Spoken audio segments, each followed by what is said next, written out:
C.S. Lewis, the great 20th century writer, was a product of his childhood in Belfast. It all started for C.S. Lewis on the 29th of November 1898. He was born in the Strandtown area of East Belfast, on a site now filled by Dundela Flats, marked by a blue plaque. Lewis's grandfather, the Reverend Thomas Hamden, was the rector at St Mark's Church of Ireland in Dundela. He christened his grandson here on the 29th of January 1898. C.S. Lewis did most of his growing up in a house off this leafy avenue in East Belfast. His father built Little Lee in 1905, and it is here Lewis first started to show his imaginative writing side by inventing what he called Animal Land.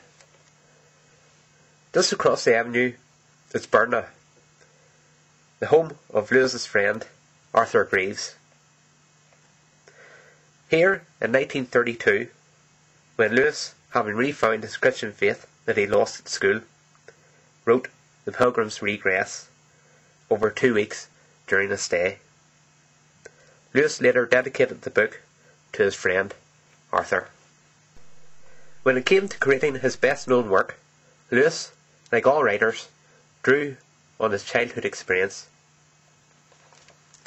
At his grandfather's Belfast rectory, the young Lewis would come up the drive, approach the door, and look up and be in awe of the grand lion's head doorknob. And the image of the great powerful lion stayed with him, as he created in his adult years the Chronicles of Narnia, with its heroic, Christ-like central figure of Aslan the lion. The most famous of the Narnia books is The Lion, the Witch and the Wardrobe, where Aslan lays down his life for all Narnians that they might live.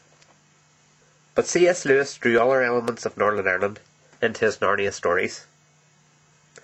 As an Oxford Don, Lewis took most of his holidays, including his honeymoon, in Northern Ireland. He had a great love of the hills of County Down and of the Mourne Mountains.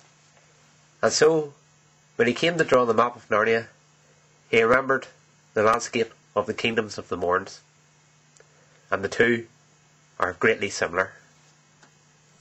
Having completed a life's work, which sparked many a child's imagination and gave us adults pause to think on a Christian life, C.S. Lewis died in England on the 22nd of November 1963, just 1 week before his 65th birthday. He is commemorated in this fine statue at the Hollywood Arches in his native East Belfast. It shows Lewis opening the door of his beloved wardrobe to Narnia. Even in death, C.S. Lewis holds the key to a whole kingdom of imagination and adventure.